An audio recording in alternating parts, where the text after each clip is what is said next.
বড় ধারণা আপনি পাবেন জাকাত রিলেটেড। হোপফুলি আমি 10টা পয়েন্টে জাকাত নিয়ে আজকে কথা বলবো ইনশাআল্লাহ বিইذনিল্লাহ। প্রথমে আমি জাকাতের গুরুত্ব ও তাৎপর্য নিয়ে কথা বলবো। এরপর জাকাত আদায় যদি কেউ না করে তাদের শাস্তি কি কোরআনে সে ব্যাপারে কথা বলবো। এরপর জাকাত আদায়ের কিছু কোরআন বর্ণিত খাত আছে, মন চাইলেই যে কোনো জায়গায় আবার জাকাতে টাকা দেওয়া যায় না, সেই খাতগুলো কি সেগুলো আমরা জানার চেষ্টা করব। তারপর জানবো 4 নম্বরে কাদেরকে জাকাত দেওয়া যাবে না, কিছু লোক আছে এদের জাকাত দেওয়া যাবে না। এরপর 5 নম্বরে জানবো জাকাত ফরজ হওয়ার কিছু শর্ত আছে এগুলো।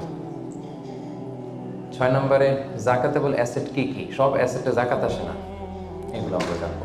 7 নম্বরে জাকাত হিসেব করার সহজ পদ্ধতি আজকের এই জেনিথ হোটেলের বলরুম থেকে আমরা শিখে যাবো ইনশাআল্লাহ। ইনশাআল্লাহ পড়ে তো কিভাবে সহজে ক্যালকুলেশন করবেন এটা আজকে আমি বুঝিয়ে দিব। তারপরে আমাদের অনেকের কৃষি সম্পদ থাকে, কৃষি সম্পদের জাকাতটা ক্যালকুলেট কীভাবে করতে হয়। আমাদের অনেকের পশু সম্পদ থাকে, এটার জাকাতের ক্যালকুলেশন কীভাবে করতে হয়। এবার সবশেষে 10 নম্বরে বলবো যে কি দিয়ে জাকাত দিলে বা কিভাবে জাকাত দিলে জাকাতটা প্রোডাক্টিভ হবে, ইফেক্টিভ হবে। আমাদের দেশে দেখবেন যে জাকাতের শাড়ি দেয়, খুব পাতলা শাড়ি, নিম্নমানের শাড়ি, যিনি পায় তারাও ইউজ করতে পারে না, কয়েকদিন ইউজ করার পরেই এটা ব্যবহার অযোগ্য হয়ে পড়ে, রং চলে যায়, ছিঁড়ে যায়। তাহলে তো এটা ইফেক্টিভ হলো না, কি বলেন, প্রোডাক্টিভ হলো না। কিভাবে কি দিয়ে জাকাত দিলে জাকাতটা প্রোডাক্টিভ হয় সেটাও আমরা বলবো। তো আল্লাহর মেহেরবানি যে আপনারা খুবই সুশৃঙ্খল, এটা দেখে আমার ভালো লাগছে। বিভিন্ন প্রোগ্রামে একটু বিশৃঙ্খলা হয়, যেটা আমি খুবই অপছন্দ করি। বিশৃঙ্খলা হলে আমি আলোচনা করতে পারি না। এরকম সুশৃঙ্খল পরিবেশ হলে কিছুদিনই কথা শেয়ার করা যায়। তো তাহলে আসুন আমরা মূল আলোচনায় চলে যাই। প্রথমে আমরা বলবো জাকাতের গুরুত্ব এবং তাৎপর্য। সম্মানিত দিনী ভাই এবং বোনেরা, আমরা সবাই জানি যে জাকাত হচ্ছে one of the 5 pillars of Islam. ইসলামের 5টা ভিত্তির একটা, 3 নম্বর ভিত্তি। প্রথমে ঈমান, তারপরে সালাত, তারপরেই জাকাত। একটা খুঁটি, একটা তাঁবুর 5টা খুঁটি থাকে। এর মধ্যে এই তাঁবুর 5টা খুঁটিকে যদি ইসলামের 5টা পিলারের সাথে তুলনা করি, তাহলে মাঝখানের খুঁটিটার নাম জাকাত। মাঝখানের খুঁটি না থাকলে যেমনি তাঁবু উঁচু হয়ে দাঁড়াতে পারে না, তেমনি জাকাত ভিত্তিক অর্থ ব্যবস্থা না হলেও মুসলিম উম্মাহ মাথা উঁচু করে দাঁড়াতে পারে না। যেমন এখন আমাদের জাকাত ভিত্তিক অর্থ ব্যবস্থা নাই, ফলে গোটা বিশ্বে আমরা কিন্তু ওইরকম নেতৃত্ব স্থানীয় বা উন্নতির একেবারে শীর্ষস্থানে ওই পর্যায়ে কিন্তু আমরা যেতে পারি নাই, কারণ জাকাতের যে ডাইনামিজম এটাকে আমরা কাজে লাগাইনি। তো যারা দান করে তাদেরকে আল্লাহ তাআলা খুব পছন্দ করে। দানশীল ব্যক্তি তিনি কিয়ামতের দিন নিজের আমলনামা দেখে বিশ্বাসই করতে পারবে না এটা তার আমলনামা, কারণ আল্লাহ তাআলা ওই দানের সওয়াবটাকে ফুলিয়ে ফাঁপিয়ে পেলে পুষে পাহাড়ের সমান করে তারপরে আমলনামায় ঢুকিয়ে দিবে। সুবহানাল্লাহ। এবং দানকারী ব্যক্তির যত বালা মুসিবত আছে দানের কারণে আল্লাহ এটা দূর করে দেয়। আরশের নিচে আল্লাহ তাআলা তাকে স্পেশাল ছায়া দেবে কিয়ামতের দিন, যেদিন কোনো ছায়ার ব্যবস্থাপনা থাকবে না। তো এই দানের ব্যাপারটা সব ধর্মে আছে। হিন্দু ধর্মেও কিন্তু দানের ব্যাপারে উৎসাহিত করে। বৌদ্ধ ধর্মে দেখবেন আছে চ্যারিটি, ডোনেশন, ফান্ড রাইজিং, এগুলো আছে। ইহুদি ধর্মে, খ্রিস্ট ধর্মেও আছে। তবে ইসলাম এক্ষেত্রে অনন্য। ইসলাম শুধু দানকে উৎসাহিতই করেনি অন্য ধর্মের মতো, ইসলাম এটাকে ফরজ বানিয়ে দিয়েছে। সুবহানাল্লাহ বলবেন না? নির্দিষ্ট পরিমাণ সম্পদ যদি নির্দিষ্ট সময় পরিমাণ কারো কাছে থাকে, তাহলে তার উপর দান করা ইসলামে কি করে দিয়েছে? ফরজ। অন্য কোনো ধর্ম দানকে ফরজ করেনি, উৎসাহ দিয়েছে সব ধর্ম। কিন্তু ইসলাম এক্ষেত্রে ইউনিক। অন্য ধর্ম দানের ব্যাপারে ইন্সপায়ার করে, ইসলাম এটার অব্লিগেটরি বানিয়ে দিয়েছে, দিতেই হবে। এবং ইসলাম বলে আপনি দান করে জাকাত দিয়ে মোটেও যাকে দিলেন তার প্রতি করুণা করেননি, এটা তাদের প্রতি কিন্তু দয়া না। আমি আজকে যাকে জাকাত দিলাম আমি মোটেও দয়া করিনি, করুণাও করিনি, অনুকম্পাও না, বরং এটা তার হক। এটা কি? অফি আমওয়ালিহিম হাক্কুন লিসাইলি ওয়াল মাহরুম। ধনীদের সম্পদে গরিবদের হক। আল্লাহ বলেছেন অধিকার। বলা যায় যে ওরা আমাকে দয়া দেখিয়েছে, যে গরিব ভাইটা আমার জাকাত নিয়ে গেল ও আমাকে দয়া করেছে, কারণ আমার জন্য জাকাত দেওয়া ফরজ। আমার জন্য জাকাত দেওয়া কি? আমি আদায় করতে না পারলে জাহান্নামে যাব। কিন্তু যে জাকাত নেওয়ার হকদার ওর জন্য কি জাকাত নেওয়া ফরজ? কথা বুঝে নাই বোধহয়। গরিব মানুষ, ওর জন্য কি জাকাত নেওয়া ফরজ? ও যদি বলে আমি গরিব আছি, ভালো আছে, নিব না জাকাত, কিছু করা যাবে? তো বরং ও আমার থেকে জাকাতটা নিয়ে আমাকে জাহান্নামের আগুন থেকে বাঁচালো। আমার ফরজ আদায়ের ক্ষেত্রে সহযোগিতা করে গেল। তো দয়াকে আমি করলাম না ও করলো? বলেন, দয়াকে আমি করলাম না সে করলো? সে করলো। এই জন্য আল্লাহ তাআলা বললেন ওয়া ফি আমওয়ালিহিম হাক্কুন লিস-সাইলি ওয়াল মাহরুম। ধনীদের সম্পদে গরিবদের অধিকার আছে। এটা অধিকার, এটা কোনো রকম দয়া বা অনুকম্পা নয়। কারণ ইসলাম চায় একটা সুন্দর মানবিক সমাজ ব্যবস্থা গড়ে তুলতে। শহরের এক পাশে গাছতলা, আরেক পাশে পাঁচতলা। শহরের এক পাশে 5 স্টার 7 স্টার হোটেল, বৃত্ত, বৈভব, আনন্দ, উল্লাস, এন্টারটেইনমেন্টে মানুষ ফুর্তিতে মজে থাকবে। আর শহরের আরেক পাশে বস্তি, না খেয়ে মানুষ চিকিৎসার অভাবে ধুকে ধুকে মরবে। ইসলাম এটা চায় না। ইসলাম চায় সম্পদের তারল্য সবার হাতে পৌঁছে যাক। কাইলা ইয়াকুনা দুলাতান বাইনাল আগনিয়াই মিনকুম। আল্লাহ বলেন সম্পদ যেন শুধু তোমাদের ধনীদের হাতে কুক্ষিগত না হয়, এজন্য আমি এই যাকাতের ব্যবস্থাপনা করেছি। ফলে সবার কাছে এই যাকাতের অর্থ কিন্তু পৌঁছে যাবে। তাহলে সম্মানিত ভাই এবং বোনেরা, আমরা বুঝলাম এই যাকাত কিন্তু যাদের উপর ফরজ হয়েছে এটা আপনাকে আদায় করতেই হবে, এখানে কোনো ছাড় নেই। এবং এটা গরিবদের অধিকার, এটা সোশ্যাল সিকিউরিটি নেট, যাতে সকলের কাছে অর্থের তারল্য পৌঁছে যায়। এজন্য আল্লাহ তাআলা যাকাতকে ফরজ করেছেন। তাহলে যাকাতের গুরুত্ব তাৎপর্য তো বুঝলেন না? এবার শোনেন, যাকাত ফরজ হওয়ার পরে যদি আমরা যাকাত আদায় না করি তাহলে কি ভয়ঙ্কর শাস্তি হবে। এই আয়াতটা দিয়েই আমি আমার আলোচনা শুরু করেছি যে ওয়াল্লাযীনা ইয়াকনিজুনা আয-যাহাবা ওয়াল ফিদ্দাতা ওয়া লা ইউনফিকুনাহা ফি সাবিলিল্লাহ ফাবাশশিরহুম বিআযাবিন আলীম। হে নবী, যারা গোল্ড, সিলভার, স্বর্ণ, রূপা জমা করে রাখে, আল্লাহর রাস্তায় দান করে না, তাকে আপনি কঠিন আযাবের সুসংবাদ দিন। আচ্ছা বলেন তো, আযাবের কি সুসংবাদ হয় না দুঃসংবাদ হয়? তারপরও আল্লাহ বললেন কঠিন আযাবের সুসংবাদ দিন। তার মানে বোঝা গেল আযাবটা যে খুব ভয়ঙ্কর হবে, আযাবের তীব্রতা বোঝানোর জন্য আল্লাহ এই এক্সপ্রেশন ব্যবহার করেছেন। ছেলে কথা শুনে না, তখন মা বলে দুষ্টামি করতেছো, বাবা আসলে এমন মাইট দিবে মজা টের পাবা। আচ্ছা বলো তো, মাইট দিলে কি মজা লাগে? মা তো বলতেছে মজা টের পাবি। তোর বাবা এসে এমন মাইট দিবে মজা টের পাবি। মজা লাগে মাইট দিলে? তো মজার কথা বললেন কেন মা? মাইটটা খুব কড়া হবে, মানে চরম পিট্টি দিবে তোমার বাবা, তোমারে আসুক তোমার বাবা। তো এই শাস্তির তীব্রতা বোঝানোর জন্য বললেন যে মজা। তো আল্লাহ বলতেছেন ওদেরকে কঠিন শাস্তির সুসংবাদ দেন, দুঃসংবাদ বলে নেই। আল্লাহ টিপ্পনি কেটে বলেন যে সুসংবাদ দেন। ইয়াউমা ইউহমা আলাইহা ফি নারি জাহান্নাম। সেদিন এই স্বর্ণরূপ যারা জমিয়ে রেখেছে, যাকাত দেয় নাই, এগুলোর আল্লাহ গলিয়ে খুন্তি বানাবে লোহার। ফাতুকওয়া বিহা জিবাহুহুম ওয়া জুনুবুহুম ওয়া যুহুরুহুম। 3 জায়গায় ছেঁকা দেওয়া হবে। কপালে স্বর্ণরূপ জমা করেছে, ব্যাংক ব্যালেন্স জমা করেছে, যাকাত দেয় নাই, এগুলোর আগুনে জ্বলিয়ে লোহার খুন্তি বানিয়ে কপালে ছেঁকা দেওয়া হবে। এটা কি দুনিয়ার আগুনের ছেঁকা? কথা বলেন। আল্লাহ জাহান্নামের আগুনকে বলেছেন নারুল্লাহিল মুকাদা আল্লাতী তাত্তালিউ আলাল আফইদা। দুনিয়ার আগুন আঙ্গুলে লাগলে আঙ্গুল জ্বলে, পায়ে লাগলে পা জ্বলে। জাহান্নামের আগুন দেহে যেখানেই লাগুক আগে কলিজে জ্বলে যাবে। সেই আগুনে সেই স্বর্ণ রূপাগুলোকে গলিয়ে খুন্তি বানিয়ে কপালে, পাজরে, পিঠে ছেক দেওয়া হবে। আল্লাহ তাআলা আমাদেরকে হেফাজত করুন। সাইয়ুতাওয়াকুনা মা বাখিলু বিহি ইয়াওমাল কিয়ামা। যেগুলোর যাকাত তারা দিতে চায় না, স্বর্ণরৌপ্য, এগুলোরে বেড়ি বানিয়ে কিয়ামতের মাঠেই গলায় পরিয়ে দেওয়া হবে। অন্যান্য সব পাপের শাস্তি জাহান্নামে গেলে আগে বিচার, তারপরই না শাস্তি। কি বলেন? এক্সেপ্ট যাকাত। যাকাত যারা দেয় নাই এদের শাস্তি কিয়ামতের ময়দান থেকেই শুরু।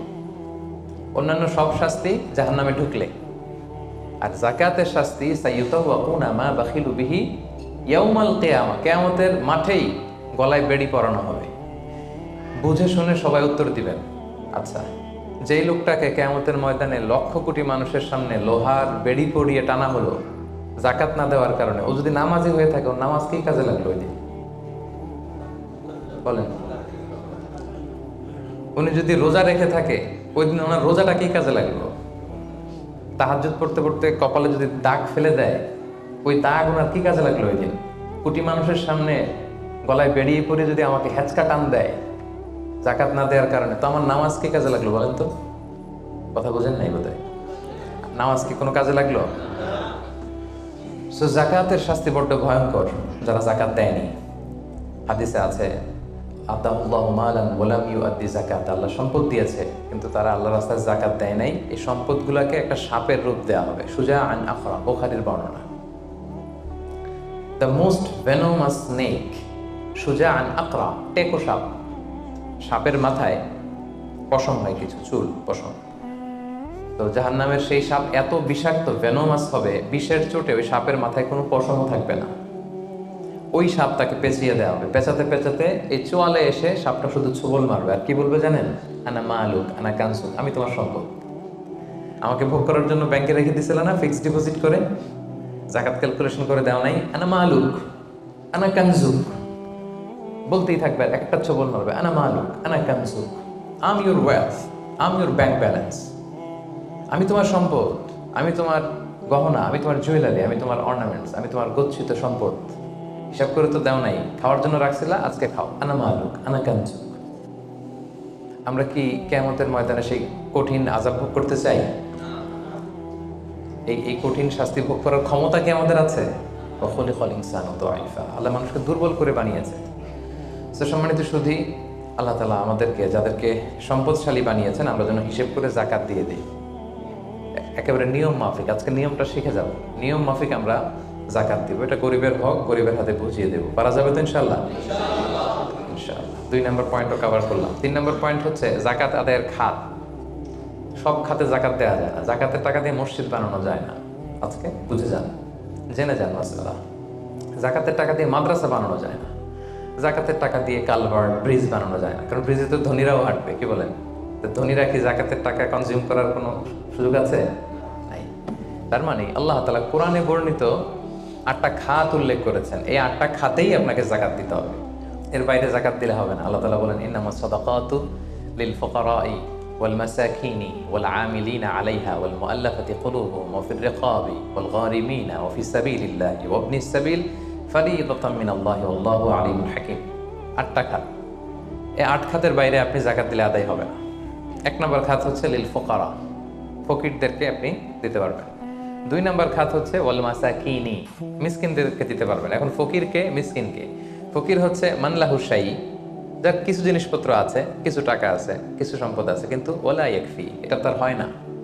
কিছু টাকা আছে, মাসে 20 দিন খাইতে পারে, 10 দিন কষ্ট হয়, ছেলেরে ভালোভাবে পড়াইতে পারে না, নিজের ভালো জামা কাপড়ের ব্যবস্থা নাই। তার মানে কিছু সম্পদ আছে, এতে তার কুলায় না, হয় না, একে বলে ফাকির, একে আপনি দিতে পারবেন। আরেক শ্রেণী হচ্ছে মিসকিন। মিসকিন হচ্ছে মান লাইসা লাহু শাই, যার কিছুই নাই, একেবারে কিছুই নেই। রাস্তাঘাটে অনেক দেখবেন যে ভবঘুরে লুঙ্গি একটা পরে আছে, গায়ে কোনো জামা নেই, ওর কিছুই নাই, এ হচ্ছে মিসকিন। তো এদেরকে আপনি দিতে পারবেন। 1 নম্বরে ফাকির, 2 নম্বরে মিসকিন। এই দুইটাই হচ্ছে বেসিকলি প্রাইমারি সোর্স। এরপরে আল্লাহ তাআলা বলেছেন ওয়াল আমিলিনা আলাইহা, যাকাত ফাউন্ডেশনে যারা জব করে, যাকাত ম্যানেজমেন্টে যারা কাজ করে, এদের স্টাফদেরকে যাকাতের টাকা দিয়ে স্যালারি দেওয়া যাবে। যদিও এরা ধনী হোক, এরা তো আর যাকাত নিচ্ছে না, এরা স্যালারি নিচ্ছে, এটা দেওয়া যাবে। 3টা গেল। ওয়াল মুআল্লাফাতি কুলুবুহুম, বিধর্মী, অন্য ধর্মের, বুদ্ধিস্ট, হিন্দু, আপনি চাইলেন যে এরা যাকাতের টাকা দিয়ে একটু হেল্প করলে হয়তো ইসলামের প্রতি আকৃষ্ট হবে, এরকম শর্তে আপনি এরকম মুআল্লাফাতি কুলুবুহুম, অন্য ধর্মের লোকদেরও যাকাত দিতে পারবেন। সাধারণত অন্য ধর্মের লোকদের দেওয়া যায় না, কিন্তু যদি ভাবেন যে দিলে ইসলামের যে যাকাত ব্যবস্থা, ইসলামের সৌন্দর্য, আমরা একটা হেল্পিং হ্যান্ড দেখলে সে আকৃষ্ট হবে, তাহলে দিতে পারবেন। ওয়াফির রিকাব, 4 নম্বরে হচ্ছে দাস মুক্তি। সম্মানিত ভাই বোন বোনেরা, দাস আজাদ করার ক্ষেত্রে আপনি যাকাতের টাকা দিতে পারবেন। তো এখন তো আর দাস নাই, এখন কি করতে পারবেন? এখন যে প্রিজনারদেরকে, কারাবন্দী আছে না অনেকে, উল্টাপাল্টা মামলা দিয়ে মামলা করে জেলে ঢুকায় রাখছে, তো এর এখন আইনজীবী চালানো লাগে, এর এদিকে টাকা লাগে, ওদিকে টাকা লাগে, বা তার মুক্তির জন্য টাকা লাগতেছে, বা কাউকে কিডন্যাপ করা হয়েছে, গুম করা হয়েছে, এই সমস্ত ইস্যুতে তাদের প্রাণ রক্ষার জন্য, কারামুক্তির জন্য আপনি যাকাতের টাকা দিয়ে হেল্প করতে পারবেন। 4টা গেল। ওয়াল গারিমিন, ঋণগ্রস্ত ব্যক্তি, ঋণের বোঝায় প্রতিদিন খালি ধরে পানাদাররা, তার মানে জীবন চালানো না বিশ্বাস হয়ে পড়তেছে, তাকে আপনি ঋণের বোঝা হালকা করার জন্য দিতে পারবেন। ওয়াফি সাবিলিল্লাহ, 4 নম্বর হচ্ছে আল্লাহর রাস্তায় যারা আছে। এগুলোর প্রত্যেকটা আমি 1 ঘন্টা করে আলোচনা করতে পারবো। প্রত্যেকটা পয়েন্ট যদি ইন ডিটেল ফিকহি ইস্যুসগুলো নিয়ে কথা বলি, লম্বা চড়া আলোচনা হবে। আমি জাস্ট আপনাদের মাথায় একটু করে জাস্ট শোনাচ্ছি, তাহলে ওভারঅল একটা ধারণা আপনি পেয়ে যাবেন। ফি সাবিলিল্লাহ, আল্লাহ রাস্তায় যারা আছে, এর দ্বারা উদ্দেশ্য হচ্ছে যারা আল্লাহ রাস্তায় জেহাদ করছে। ফিলিস্তিনে আমার ভাইরা জেহাদ করছে, কাশ্মীরে জেহাদ করছে, সশস্ত্র সংগ্রামে তাদের যে যুদ্ধাস্ত্র যা যা প্রয়োজন, এই ক্ষেত্রে আপনি দিতে পারবেন। আধুনিক সময় অনেক স্কলাররা বলে যে এই যে এতিমখানাতে অনেক ছেলে আছে অনাথ এতিম, তারপর টাকা পয়সা নাই, তারাও তো তাদের লাইফটা ইসলামের জ্ঞান আহরণের জন্যই ডেডিকেট করেছে, তারাও ফি সাবিলিল্লাহ, ওখানেও দিতে পারবে। সর্বশেষ হচ্ছে ফি সাবিলিল্লাহি ওয়াবনিস সাবিল, পথিক। পথিক যদি নিঃস্ব হয়ে যায় তাকে আপনি যাকাতের টাকা দিয়ে হেল্প করতে পারবেন। ধরেন একজন পথিক, বাড়ি হচ্ছে কেলান্তান, এখন কেলে আইসা মলম পার্টির খপ্পরে পড়া সব শেষ, কিছুই নাই আর, তার সব নিয়ে গেছে। তো এখন সে ওইদিকে কেলান্তানে অনেক ধনী, কিন্তু এইখানে টাকা পয়সা নাই। এখন এই যে তার টাকা নাই, তাকে পৌঁছতে হবে, তা খাইতে হবে, আপনি যাকাতের টাকা দিয়ে তাকে হেল্প করতে পারবেন। এখন অবশ্যই এটা খুব প্রযোজ্য না, কারণ ক্রেডিট কার্ড থাকে বাংলাদেশে, ধরেন বিকাশ সিস্টেম আছে বা সামহাও তার কারণ নাম্বার মুখস্থ থাকলে ফোন করলে টাকার ব্যবস্থা হয়ে যাবে, কিন্তু শরীয়ত কিন্তু এটাও রেখেছে, পথিক মুসাফিরকে আপনি হেল্প করতে পারবেন। তাহলে এই 8টা খাত ছাড়া কিন্তু সম্মানিত ভাই বোন বোনেরা, আপনি অন্য খাতে জাকাত দিলে জাকাত আদায় হবে, মন মতো দিলে হবে না। কিন্তু 4 নম্বরে আমরা জানবো কাদেরকে জাকাত দেওয়া যাবে না। এতক্ষণ তো জানলাম কোথায় কোথায় দেওয়া যাবে, এবার শুনবো কাদের দেওয়া যাবে না। 1 নম্বর, হাশিমি খানদানের কাউকে দেওয়া যাবে না। বানু হাশিম মানে রাসূলুল্লাহ সাল্লাল্লাহু আলাইহি ওয়াসাল্লামের বংশধর। আমাদের একটা বংশ আছে না, কেউ মুন্সি বংশ, কেউ চৌধুরী বংশ, কেউ ওই বংশ। রাসূল সাল্লাল্লাহু আলাইহি ওয়াসাল্লামের বংশের নাম কি? হ্যাঁ, কুরাইশের হাশিমি খানদানের বংশ ওনার, বানু হাশিম ওনারা। কুরাইশ হচ্ছে অনেক বড় একটা গ্রুপ, এটার মধ্যে বানু জাহারা আছে, বানু হাশিম আছে। তো এখানে রাসূল সাল্লাল্লাহু আলাইহি ওয়াসাল্লাম হচ্ছেন বনু হাশিম। বনু হাশিমের লিনিয়েজে যারা আসবে, আপনি যদি জানতে পারেন তিনি বনু হাশিম, আপনি জাকাত দিতে পারবেন না, ওনারা জাকাত খেতে পারবে না। তাদের মধ্যে এখন যদি কেউ গরিব থাকে, আপনি অন্য ফান্ড থেকে দিবেন, এমনি চ্যারিটি করবেন, কিন্তু জাকাতের টাকা আমাদেরকে দেওয়া যাবে না, যেহেতু নবীর বংশের সম্মানিত। জাকাতের খেজুর একবার মদিনায় স্তূপ করে রাখা। রাসূল সাল্লাল্লাহু আলাইহি ওয়াসাল্লামের ছোট নাতি হুসাইন রাদিয়াল্লাহু তাআলা আনহু তখন তো ছোট পায়ে হাঁটতে হাঁটতে যে ওই জাকাতের একটা খেজুর নিয়ে খাওয়া শুরু করছে। বাচ্চা থাকতে তো সবাই আমরা এরকমই করতাম, খাবার পেলে কি বিস্কিট দেখলে চকলেট দেখলে এটা কার, আমার না কার, ওটা দেখার বিষয় না, আগে মুখে দাও। তো হোসেন রাদিয়াল্লাহু তাআলা আনহু জাকাতের খেজুর তো উনি বোঝে নাই, উনি হাঁটতে হাঁটতে যে জাকাতের খেজুর খাওয়া শুরু করছে। রাসূল সাল্লাল্লাহু আলাইহি ওয়াসাল্লাম দূর থেকে দেখে উনি দৌড়ে গেলেন, যে বললেন কিখ কিখ, হাদিসে আছে শব্দটা, আরবিতে বলে কিখ কিখ, মানে আমরা বাংলায় কি বলি ওয়াক থু, থু মেরে ফেলে দাও, থুতু ফেলো যেটা বলি। রাসূল সাল্লাল্লাহু আলাইহি ওয়াসাল্লাম বললেন লা তা'লাম আন্না লা নাকুলু সাদাকা, না ভাই তুমি কি জানো না যে আমরা সাদাকার মাল খেতে পারি না? নাতিকে শিক্ষা দিচ্ছে, এডুকেট করছে যে হোসাইন তুমি কি জানো না যে আমরা সাদাকার মাল খেতে পারি না, আমরা তো বানু হাশিম। এবং রাসূল সাল্লাল্লাহু আলাইহি ওয়াসাল্লাম জোর করে ওই খেজুরটা বের করে দিলেন মুখ থেকে। তাহলে বনু হাশিমের কাউকে দেওয়া যাবে না, অমুসলিম কাউকে যাকাত দেওয়া যাবে না, এক্সেপ্ট ওয়াল মুআল্লাফাতি কুলুবুহুম, যদি এই ইস্যু হয় যে এটা দিলে ইসলামের প্রতি তার একটা আকর্ষণ বাড়বে, এরকম হলে দিতে পারবেন, ইন জেনারেলি দেওয়া যাবে না। 3 নম্বর হচ্ছে ধনী কাউকে যাকাত দেওয়া যাবে না, যার টাকা আছে এরা যাকাত দেওয়া যাবে, পয়সাওয়ালা কাউকে না। তবে এখানে এক্সেপশন হচ্ছে ওই যে ওয়ালা আমিলিনা আলাইহা, যাকাত সেন্টারে যদি জব করে স্যালারি দেওয়া যাবে। পথিক হয়ে যদি নিঃস্ব হয়ে যায়, আসলে ধনী তো রাস্তায় টাকা পয়সা হারাই ফেলছে, তাকে দেওয়া যাবে। আল্লাহ রাস্তায় জেহাদ করতেছে ধনী, কিন্তু জেহাদের সামগ্রীর মধ্যে যদি জাকাতের সম্পদের কিছু থাকে ওটাও নিয়োগ করতে পারবে। 4 নাম্বার, ঔরসজাত সম্পর্কের কাউকে জাকাত দেওয়া যায় না। হ্যাঁ, আপনার বাবা, আপনার মা, আপনার নানা নানি, দাদা দাদি, যত উপরে যাক এদেরকে আপনি জাকাত দিতে পারবেন না। আপনার নিচের যারা, আপনার ছেলে মেয়ে, আপনার নাতি নাতনি, এদের ছেলে মেয়ে ছেলে মেয়ে ছেলে মেয়ে যত যাবে, যত নিচে যাক জাকাত দিতে পারবেন না। গেল। 5 নাম্বার হচ্ছে স্বামী তার স্ত্রীকে জাকাত দিতে পারবে না। কেন? কারণ স্ত্রীর ভরণ পোষণ দেয়া স্বামীর জন্য কি ফরজ বা ওয়াজিব, তা আপনার তো তার ভরণ পোষণ দিতে হবে, জাকাত দেবেন কিভাবে? স্ত্রী দিতে পারবে হাজবেন্ডকে। ইন এনি কেস, আসলে হাজবেন্ড ওয়াইফের মধ্যে জাকাত দেওয়ার সম্পর্ক নাকি? তো ভালোবাসার সম্পর্ক, স্বামী স্ত্রীর মধ্যে তো ভালোবাসার সম্পর্ক। তো ইন এনি কেস ইসলাম বলে যে প্রত্যেকে কিন্তু ইন্ডিভিজুয়াল। একটা জিনিস খেয়াল রাখবেন, আপনি আর ভাবির জাকাত কিন্তু একসাথে হবে না, বুঝতে পারছেন? ভাবির জাকাত ভাবি দিবে, আপনার জাকাত আপনি দিবেন।